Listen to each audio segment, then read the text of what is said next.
Phone की घंटी बजी तो मीरा ने मोबाइल हाथ में लिया। अरे इतनी सुबह सुबह ये रजनी फोन क्यों कर रही है? हेलो, हाँ रजनी बोल। नमस्ते मीरा भाभी, वो मैं 1 हफ्ते के लिए गांव जा रही हूँ। क्या कहा? 1 हफ्ते के लिए? पर क्यों, अचानक कैसे? भाभी वो मेरे ससुर के चाचा के लड़के के ससुर के भाई गुजर गए हैं तो वहां जाना है। अब आप तो जानती ही हो ससुराल की रिश्तेदारी है तो जाना जरूरी है। अच्छा भाभी, मैं 1 हफ्ते बाद आऊंगी, मेरे पैसे मत काटना, अगले महीने के हिसाब में जोड़ लेना। बस निकलने का टाइम हो रहा है, मैं फोन रखती हूँ। मीरा ऐसे सिर पकड़कर बैठ गई मानो कहीं भूचाल आ गया हो। तभी देवरानी रश्मि भी आ जाती है। मीरा की सास भी वहीं बैठी थी। क्या हुआ मीरा, तूने सिर क्यों पकड़ लिया? सब ठीक तो है ना? कुछ ठीक नहीं है माँ जी, सब कुछ खराब है। मतलब हुआ क्या है? फोन किसका था? रजनी का फोन था। 1 हफ्ते की छुट्टी लेकर गई है, अगले हफ्ते आएगी। उसका अगला हफ्ता 15 दिन मान लो। क्या? रजनी छुट्टियों पर चली गई है? अब रजनी नहीं है तो बर्तन कौन मांजेगा? अरे मेरी तो कलाई बहुत दर्द हो रही है, ऐसा लग रहा है कलाई में कहीं चोट आ गई है। रश्मि अभी के बर्तन तुम मांज लो, मैं शाम को कर लूंगी। भाभी मैं कल ही हाथों की वैक्स करवा कर आई हूँ, मैं सर्फ में हाथ नहीं डालूंगी, मेरे हाथ खराब हो जाएंगे। कल तो नहीं करवा कर आई थी? वैक्स करवाए हुए तो तुम्हें 1 हफ्ता हो गया है। झूठ मत बोलो, ये तुम्हारा बहाना है। कल तो तुम फेशियल करवाने गई थी। जो भी है, पर अभी मैं बर्तन नहीं मांजूंगी, मैं शाम के कर लूंगी।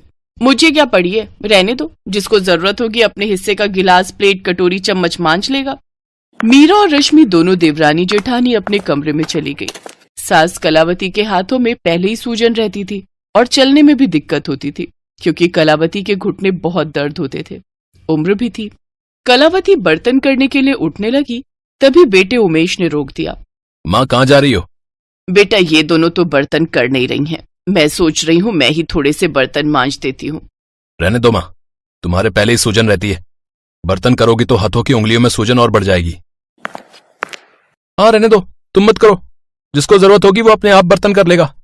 उमेश नरेश ने कलावती को बर्तन करने से मना कर दिया। मीरा और रश्मि ने अपने अपने कमरे की सफाई तो कर ली, पर अभी भी रसोई में बर्तन वैसे के वैसे ही पड़े थे। नरेश तू चाय पिएगा? मैं बना रहा हूँ। बना दो भैया, 1 कप मेरी भी। एक तो आज दुकान भी जल्दी जाना है, आपको पता है ना कस्टमर ने आना है। हाँ मुझे पता है, एक काम करते हैं, दोनों चाय के साथ साथ 2-2 पीस ब्रेड के खा लेते हैं, ये दोनों तो रसोई में कुछ नहीं करने वाली। लो भैया चाय का फ्राई पैन मैं धो देता हूँ। अरे नहीं बस धुल गया है, मैं बना रहा हूँ। माँ तुम्हारी भी चाय बना रहा हूँ, पी लेना। ठीक है बेटा, थोड़ी सी बना दे, फिर बाद में नहा लूंगी। आज बच्चों की छुट्टी है क्या? हाँ माँ, गर्मियों की छुट्टियां शुरू हो गई हैं, अब तो 1.5 महीने बाद ही स्कूल खुलेंगे। अच्छा अच्छा। कलावती स्वभाव की बहुत अच्छी थी। वो जानती थी कि जब तक उमेश और नरेश काम पर नहीं जाते तब तक वो रसोई में नहीं जा सकती, इसलिए जब उमेश और नरेश काम पर चले गए तो कलावती से रहा नहीं गया। वो जानती थी मीरा और रश्मि बर्तन मांजने नहीं आएंगी और बच्चे भी सोकर उठ जाएंगे तो नाश्ता मांगेंगे, इसलिए कलावती ने हिम्मत करके बर्तन मांजने शुरू किए और ढेर सारे बर्तन धीरे धीरे करके कलावती ने मांज धोकर रख दिए और सारी रसोई भी साफ कर दी। जब मीरा और रश्मि रसोई में गई तो वो हैरान हो गई, सारी रसोई चमक रही थी। मीरा और रश्मि थोड़ी शर्मिंदा थी क्योंकि इतनी उम्र की होकर कलावती बर्तन मांज रही थी और वो दोनों अपने कमरे में थी। दोनों चुपचाप रसोई में नाश्ता बनाने लगी। मीरा भाभी पराठा दे दो, मैं माँ जी को दे आती हूँ। हाँ दिया, ये ले आलू का पराठा, थोड़ी दही भी ले जा साथ में, माँ जी को अच्छी लगती है। मीरा भाभी मुझे लगता है हम दोनों ने बहुत गलत किया है, बेचारी माँ जी को इस उम्र में रसोई में बर्तन करने पड़े। हाँ रश्मि तुम ठीक कह रही हो, माँ जी के हाथों में इतनी सूजन रहती है, बेचारी घुटनों से चल नहीं पाती और फिर भी पूरी रसोई साफ करके चुपचाप बैठी हुई है। रश्मि मैं सोच रही हूँ अब जितने दिन रजनी नहीं आती तुम और मैं दोनों मिलकर घर के सारे काम करेंगे और बर्तन भी मिलकर मांज धो दिया करेंगे। ठीक है भाभी, और अब हम इस बात को लेकर कोई लड़ाई नहीं करेंगे, हम मिलकर काम करेंगे। मीरा और रश्मि दोनों ने समझदारी से काम लिया और कुछ दिनों की परेशानी को समझा। शाम को दोनों ने मिलकर बर्तन किए। कलावती ने जब दोनों बहुओं को एक साथ मिलकर काम करते हुए देखा तो उसे बहुत खुशी हुई और फिर कुछ दिनों बाद रजनी आ गई। सब कुछ फिर से पहले जैसा हो गया। प्रॉब्लम्स हमारी लाइफ का हिस्सा होती हैं, पर उन प्रॉब्लम से बाहर निकलने के लिए समझदारी बहुत जरूरी है, जो समझदारी मीरा और रश्मि ने दिखाई। इस कहानी से हमें यही सीख मिलती है कि बिना लड़ाई झगड़े के जब काम को मिल बांट कर किया जाए तो काम बहुत आसानी से हो जाता है।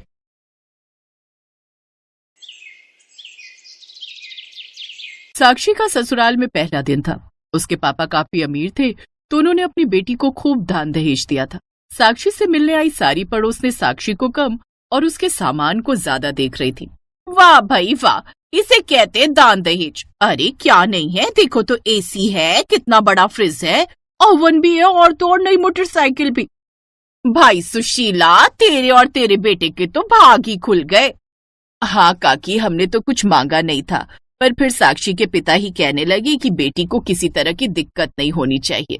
हाँ हाँ, ये तो अच्छी बात है ना। अरे अगर माँ बाप बच्चों के बारे में नहीं सोचेंगे तो कौन सोचेगा भला।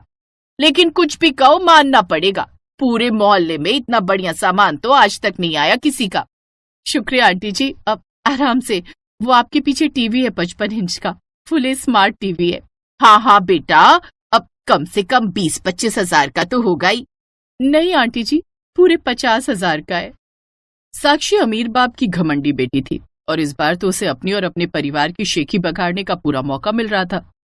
वो एक एक करके अपने हर सामान की कीमत बताती रही और मोहल्ले की औरतें मुंह खोलकर तारीफ करती रही। फिर ठीक 2 दिन बाद, साक्षी बेटा, आज तुम्हारी पहली रसोई है, तो बताओ क्या बनाओगी हम सबके लिए। मम्मी जी, मैं सोच रही हूँ कि मैं आप सबको पिज्जा बनाकर खिलाऊंगी। मेरे पास पैन भी और ओवन भी है। पिज्जा, पर उससे पेट कैसे भरेगा बहू। अरे मम्मी जी, दाल चावल तो आप रोज ही खाते होंगे, आज मेरे हाथ का पिज्जा खाकर देखो। हाँ भाई जरूर। अरे सुशीला वो ठीक कह रही है, दाल चावल सब्जी रोटी तो हम लोग रोज ही खाते हैं। अरे अब जनरेशन बदल रही तो रिवाज भी तो बदलने चाहिए ना। जाओ साक्षी बेटा, बढ़िया सा पिज्जा बना कर लाओ। ठीक है पापा जी। साक्षी किचन की तरफ बढ़ गई और उधर अपने पति मनसुख की बातें सुनकर सुशीला हैरान थी। उसने फुसफुसाते हुए पूछा, आपको कब से पिज्जा पसंद आने लगा? अरे जानते भी हो कि पिज्जा होता क्या है? अरे होगा कुछ, मुझे क्या पता, पर मेरी बात ध्यान से सुनो। तुम्हारी बहू को उसके पापा के पैसों और दहेज के सामान पर घमंड है। अभी शुरुआत है तो रोका टोकी ना ही करो तो ठीक रहेगा। धीरे धीरे उसे प्यार से समझाना। सुशीला को भी अपने पति की बात ठीक लगी। ऐसे ही कई महीने बीत गए। साक्षी घर का काम तो करती थी पर नाक भौं सिकोड़ कर। और फिर एक दिन, साक्षी बेटा, मैं सब्जी बना रही हूँ, तुम झाड़ू पोछा कर लो, तब तक सब्जी रोटी बन जाएगी तो तुम बर्तन धो देना। जी मम्मी जी। ठीक है, तो फिर मैं पोछे और बर्तन के लिए पानी गर्म करने के लिए रख देती हूँ। हैं?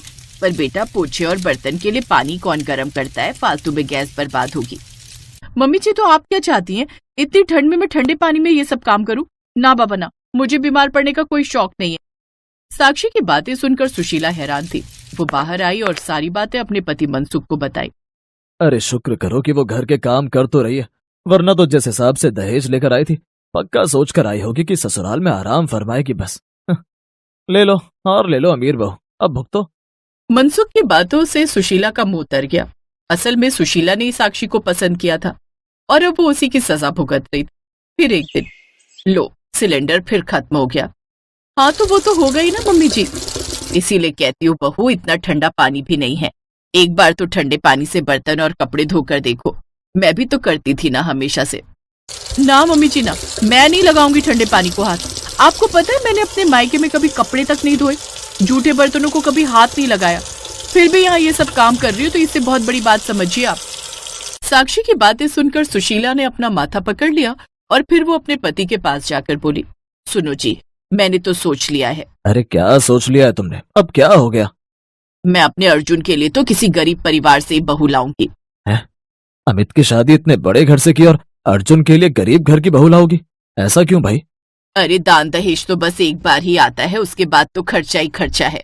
हाँ, मैं अर्जुन के लिए किसी गरीब परिवार की ही लड़की लाऊंगी, ताकि वो कम से कम मेरी बात तो सुने और घर का काम तो करे। यहाँ तो आधा काम मुझे ही करना पड़ता है। सुशीला ने वैसा ही किया। उसने अपने छोटे बेटे अर्जुन की शादी एक गरीब परिवार की लड़की मानसी से कर दी। और फिर, हैं, ये क्या है सुशीला, तूने अमित की शादी तो इतने अच्छे घर में की और अर्जुन की शादी ऐसे घर में? अरे ये भी कोई दान दहेज है? काकी बस पूछो मत, ये दान दहेज के चक्कर में ना मेरी आफत आ गई। अब मैं जानबूझकर छोटे घर से बहू लेकर आई हूँ। अरे कम से कम घर के काम तो करेगी ये, वरना बड़ी वाली से तो कुछ कह ही नहीं सकते, बड़े नखरे हैं भाई साहब। सुशीला की छोटी बहू मानसी बहुत ही समझदार और मेहनती थी। वो सबका आदर करती थी और उसकी इसी आदत का फायदा अब साक्षी उठाने वाली थी। देखो मम्मी जी, मैं साफ साफ कह देती हूँ, सबका खाना मैं बना लूंगी अब से, लेकिन पोछा, बर्तन और कपड़े वगैरह ये सब काम तो यही करेगी। अरे पर तुम दोनों ही इस घर की बहू हो तो तुम दोनों को ही मिलकर सारे काम करने होंगे। ठीक है फिर, मैं तो गर्म पानी करके ही बर्तन और कपड़े धोऊंगी, बात साफ है। रहने दे मेरी माँ, रहने दे। बेटा मानसी, आज से तू ही बर्तन, पोछा और कपड़े धोने का काम देख ले बेटा। अब तू तो ठंडे पानी से कर लेगी ना ये सब। हाँ हाँ मम्मी जी, जैसा आप कहें। मानसी समझदार थी, वो एक ही पल में समझ गई कि आखिर माजरा क्या था। पर वो ये भी समझती थी कि उसकी जेठानी खूब सारा दहेज लाई थी तो ससुराल में उसी की चलेगी। इसी तरह कई महीने बीत गए और फिर एक दिन, मानसी, ओ मानसी, कहाँ हो तुम? जल्दी से बर्तन धो दो, मुझे खाना बनाना है। हाँ भाभी, बस 5 मिनट दे दो, मैं पूजा कर रही हूँ। तुम लक्ष्मी माता की पूजा करती हो? हाँ भाभी, बचपन से ही। क्या, बचपन से लक्ष्मी माँ की पूजा करती हो और फिर भी ये हाल है तुम्हारा? इतना कहकर साक्षी हंसते हुए वहां से चली गई। मानसी को बहुत बुरा लगा, लेकिन उसने किसी से कुछ नहीं कहा। उसने अपनी पूजा पूरी की और चुपचाप जूठे बर्तन धोने लगी। बर्तन धोते हुए उसकी आंखों से आंसू भी गिर रहे थे, क्योंकि साक्षी के शब्द बार बार उसके कानों में गूंज रहे थे। फिर जब उसने सारे बर्तन धो लिए तो उसने देखा कि आखिरी बर्तन में कुछ खनक रहा था। उसने बर्तन में हाथ डालकर देखा तो उसके अंदर चांदी का चमकता हुआ एक सिक्का था। ये चांदी का सिक्का इस बर्तन में कैसे आया? और इस पर तो लक्ष्मी माता का चित्र भी बना हुआ है। जाकर भाभी से पूछती हूँ। अब नहीं, उनका ना भी हुआ तो भी वो इसे रख लेंगी, तो मम्मी जी को दे दूं क्या? लेकिन ऐसा करती हूँ, फिलहाल इसे अपने पास रख लेती हूँ। जब कोई खुद मुझसे इस सिक्के के बारे में पूछेगा तो मैं उसी को ये दे दूंगी। अगले दिन गजब की ठंड थी। सर्दी में ठंडे पानी से बर्तन धोते हुए बेचारी मानसी को बहुत दिक्कत हो रही थी, पर उसने किसी तरह हिम्मत करके फिर से बर्तन धोए। कांपते हुए हाथों से जैसे ही उसने आखिरी बर्तन धोया तो उसमें से फिर चांदी का सिक्का निकला। हैं? आज भी? और ये सिक्का तो बिल्कुल वैसा है जैसा कल मिला था मुझे। कहीं ये वही सिक्का तो नहीं है? अब जाकर देखती हूँ। मानसी झट से अपने कमरे में गई। उसने अपनी दराज खोली तो पहले वाला सिक्का वहां पड़ा चमक रहा था। यानी अब उसके पास 2-2 चांदी के सिक्के थे, जिन्हें देखकर मानसी की खुशी का ठिकाना नहीं रहा। अब तो ठंडे पानी से बर्तन धोने के बाद मानसी को हर रोज आखिरी बर्तन से एक चांदी का सिक्का मिलने लगा और धीरे धीरे वो समझ गई कि ये माता लक्ष्मी की उस पर कृपा थी। मैं समझ गई माँ, ये सब आपकी ही कृपा है। आपका बहुत बहुत धन्यवाद माँ। लक्ष्मी माँ की इस कृपा के बारे में भी मानसी ने किसी से कुछ नहीं कहा। फिर धीरे धीरे जब मानसी के पास ढेर सारे चांदी के सिक्के जमा हो गए तो उसने उन सारे सिक्कों को बेचकर ढेर सारे रुपए ले लिए। और फिर एक शाम, मम्मी जी, पापा जी, ये देखिए हमारी नई कार, मैंने लॉटरी में जीती है। अरे वाह, ये तो कमाल ही हो गया। अरे हमारे पास बस इसी की तो कमी थी। देख रहे हो जी, ये तो बड़ी और शानदार है। हाँ मम्मी जी, इसमें 7 लोग आराम से बैठ सकते हैं। हमारा पूरा परिवार इसमें आ जाएगा। अब हमें कहीं भी अलग अलग जाने की जरूरत नहीं पड़ेगी। हाँ भाई, ये बात तो सही कही तुमने बेटा मानसी। कमाल हो गया भाई, मजा आ गया। अरे अपनी छोटी बहू का मुंह मीठा करवाओ सुशीला, उसने तुम्हें इतना बड़ा तोहफा दिया है। अब हाँ, मैं अभी तुम्हारे लिए गाजर का हलवा बनाती हूँ मानसी। पर माँ, कढ़ाई तो गंदी पड़ी है। हाँ तो जाना, जाकर तू धो दे। और सुन, ठंडे पानी से ही धोना, समझी? और आज से बर्तन, पोछा और कपड़े तू ही धोएगी। बड़ी आई लाड साहब बनने वाली। और बता मानसी, और क्या खाएगी मेरी बच्ची?